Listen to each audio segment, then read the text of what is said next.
Bonjour tout le monde, j'espère que vous allez bien et que vous passez une bonne journée ensoleillée. Alors on se retrouve maintenant là pour un petit tirage sur le sentimental. Donc j'ai pris comme d'habitude l'oracle Les Anges de l'amour et je vais prendre une carte pour les célibataires, une autre pour les couples. Donc moi je vous suggère que si vous avez une question ou une problématique en ce moment, eh bien de vous concentrer sur votre question ou sur votre problématique et j'espère que les cartes vont pouvoir apporter des réponses euh, à ce que vous avez demandé. Voilà, allez, on y va. Merci de nous donner un message clair, s'il vous plaît, pour les célibataires, pour ce lundi 28 février 2022.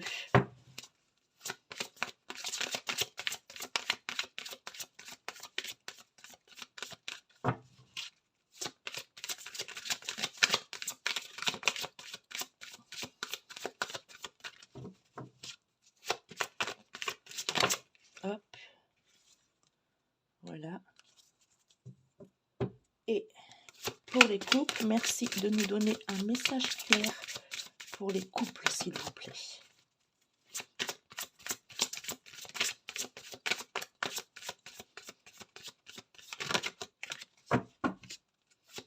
Merci de nous donner un message clair pour les couples pour ce lundi 28 février. Allez, hop, on y va. Donc, on nous dit pour les célibataires, exprimez votre amour, lancez-vous, faites le premier pas. Donc voilà, je pense que c'est clair. Si vous avez quelqu'un, enfin s'il y a quelqu'un qui vous plaît, vous avez des vues sur quelqu'un, ou si vous communiquez avec quelqu'un sur les réseaux sociaux, sur les sites de rencontres, eh bien, osez faire le premier pas. Dites à cette personne qu'elle vous plaît, dites que vous aimeriez la rencontrer, faire plus ample connaissance, exprimer vos sentiments. Bon, peut-être pas aussitôt, parce que ça peut faire peur, mais expliquez-lui ce que vous attendez de la vie, ce que vous attendez d'une relation amoureuse. Et lancez-vous, n'ayez pas peur du ridicule, n'ayez pas peur que l'autre se moque de vous, ou euh, acceptez aussi que l'autre peut-être vous dire ben non, je suis désolée, mais moi je suis pas prête, ou je veux qu'on prenne le temps, mais vraiment exprimer ce que vous avez sur le cœur. Parce que déjà une relation démarre bien quand on est franc, quand on est honnête, quand on fait pas semblant, moi je dis que le mieux, c'est de rester soi-même. Voilà. Il y a pas de tromperie, il y a pas de mensonge. Être soi-même, c'est ce qu'il y a de plus honnête dans la vie. Voilà.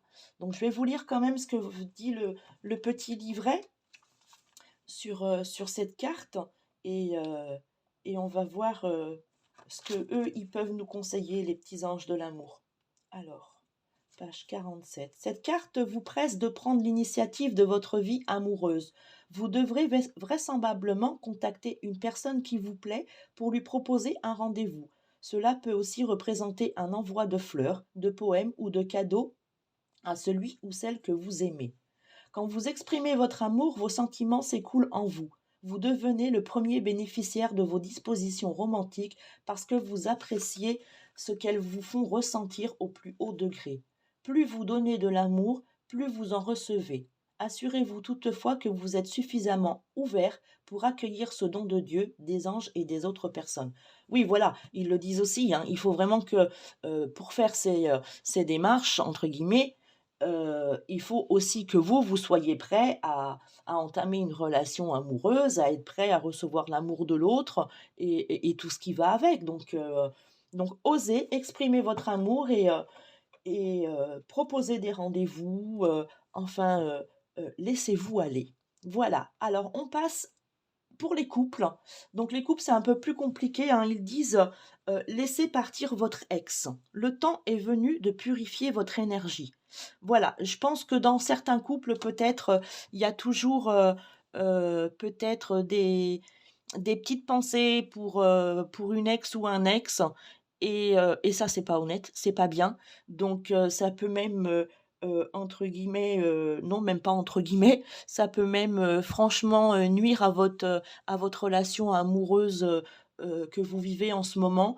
Donc heu, oubliez votre ex. Si vous avez, décidé de refaire, de continuer votre vie avec une nouvelle personne, si vous vous êtes mis en couple, c'est que normalement vous deviez être prêt, hein.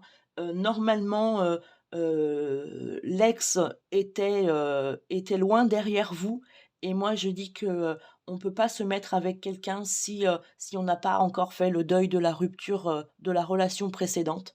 Peut-être que aussi cette carte peut vous faire comprendre, vous dire que peut-être arrêtez de parler de votre ex tout le temps. Ça peut être comment, blessant pour votre conjoint ou conjointe ou petit ami, peu importe comme vous l'appelez et ce que vous vivez. Voilà, c'est laissez partir, toutes, vos relations amoureuses précédentes, après, enfin, soit on oublie les autres et pour refaire une nouvelle vie, enfin une nouvelle vie, oui, une nouvelle vie amoureuse avec quelqu'un, soit si on pense qu'on n'est pas encore, comment? On n'est pas encore, libéré des ex, eh bien prenez le temps avant de rencontrer quelqu'un et d'entamer une vie de couple. Donc moi, c'est ce que j'en pense, hein. Je vais vous lire, ce que le petit livret vous conseille. Heu, alors Page 63. Après, il est vrai que quand il y a des enfants, hein, quand on a eu des enfants avec l'ex, il y a des fois, ben voilà, hein, on est obligé, hein, il y a pas le choix de revoir l'ex ou quoi, mais enfin, ça porte bien son nom, c'est l'ex, quoi. Voilà. Donc alors, le petit livre, les anges nous conseillent. Vous avez tiré cette carte parce que votre vie amoureuse s'améliorera dès que vous aurez libéré émotionnellement et énergétiquement votre ancien partenaire. Vous retrouverez alors un sentiment de liberté, un bonheur accru et la capacité d'attirer un nouvel amour qui, sans cela, sentirait la présence de votre ex dans votre aura. Au moment où vous prenez la décision de lâcher prise sur le passé, c'est chose faite. Quelquefois pourtant, cela ressemble à l'épluchage d'un oignon. Continuez alors à libérer votre ex quand le mauvais sentiment remonte à la surface ou quand vous attirez toujours des personnes qui vous le rappellent. Ainsi que le montre l'illustration dans cette carte, vous pouvez avoir envie de brûler une lettre avec cérémonie afin de dissiper symboliquement les anciens sentiments. Vous pouvez aussi faire appel aux anges de l'amour pour nettoyer vos attachements persistants envers votre ex. Voilà. Moi, enfin, cette carte me touche beaucoup. Voilà. Eh bien, on va arrêter là. Donc, j'espère que ces deux petites cartes auront pu vous éclairer, vous dire: «Ah ben oui, tiens, du coup, il faut que je fasse ci, il faut que je fasse ça, ou il ne faut plus que je fasse ci, ou il ne faut plus que je fasse ça». Voilà. Eh bien, écoutez, je vous laisse, je vous souhaite une bonne fin de journée et on se retrouve demain pour un nouveau tirage. Bye bye.